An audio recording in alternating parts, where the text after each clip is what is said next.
Je suis folle de rage. Je jette le cahier, me relève d'un bond. Mon pied nu l'écrase avec violence. Je fais un pas à droite, je fais un pas à gauche. Je lève haut les bras et puis je les descends. Je soupire, j'enrage et soudainement m'effondre. Au fond, Grégoire, tu n'as été qu'un pion entre les mains d'une terrible manipulatrice. La drogue t'a attiré dans ses filets comme une femme l'aurait fait. Elle s'est montrée fourbe et sournoise à la fois, la ruse personnifiée.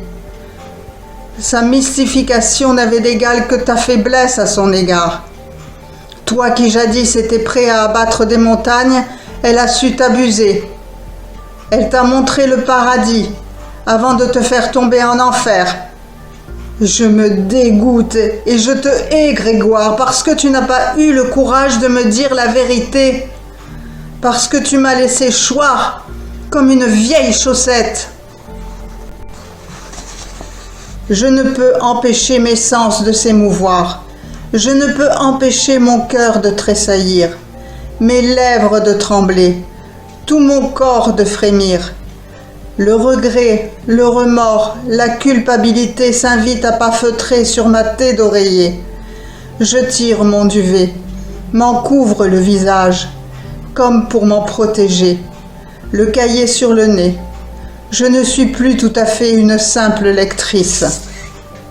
J'ai évolué au fil des mots. Je progresse doucement. La relation qui m'attache au cahier est devenue conflictuelle. Je me mets à douter de mes propres sentiments. Je me mets à entrevoir le message qu'il porte en son flanc. Je me mets à ne plus être cet être détaché de la souffrance qui se dégage du cahier. Je n'ai pas encore franchi le pont qui me mènera à toi, Grégoire.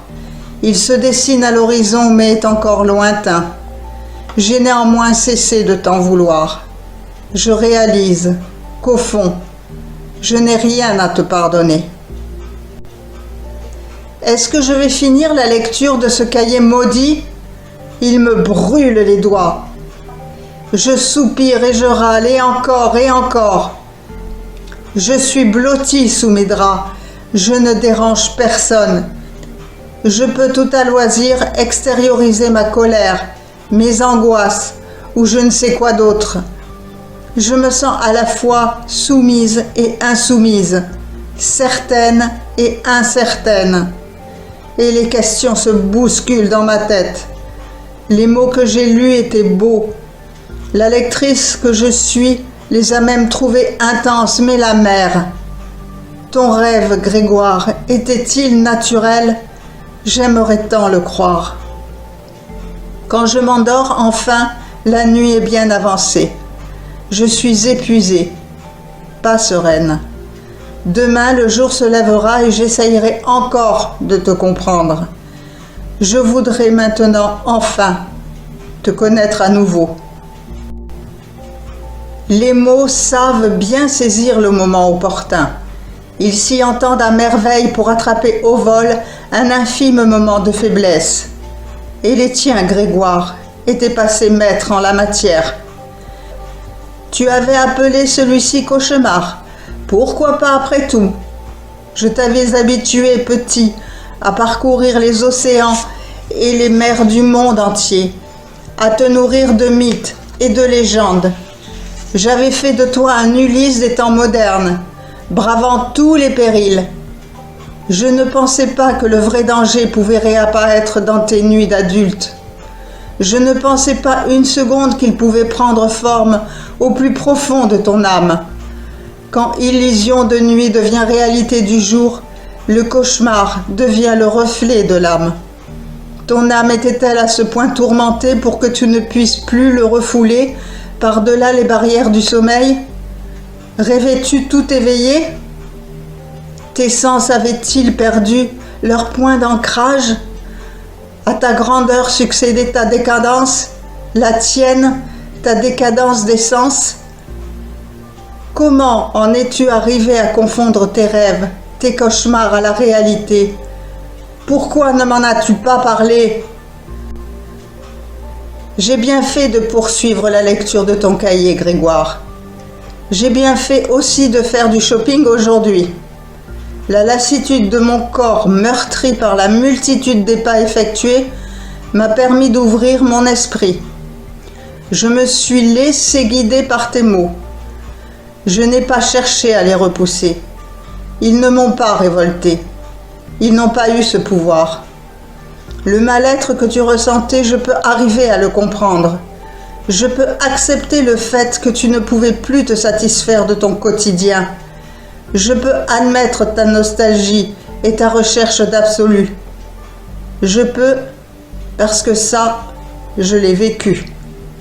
Tu n'as subi au fond que ta seule influence, celle qui voulait que tu en veuilles plus, toujours plus.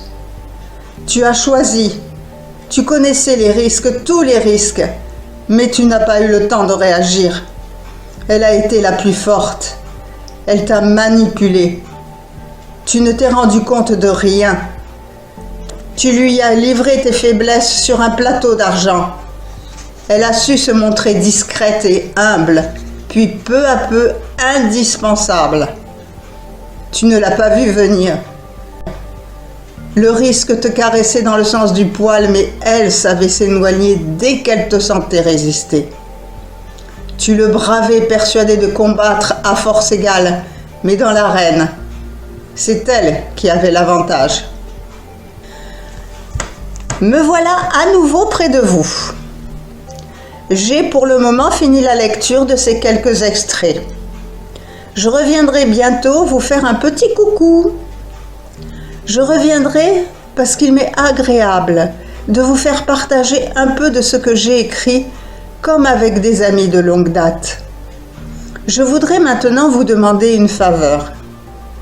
Mettez-vous à la place de la mère de Grégoire, à la place de cette femme qu'un banal cahier d'écolier relie à son fils, à la place de celle qui découvre un étranger à l'âme tourmentée, à qui elle a, un matin, donné la vie.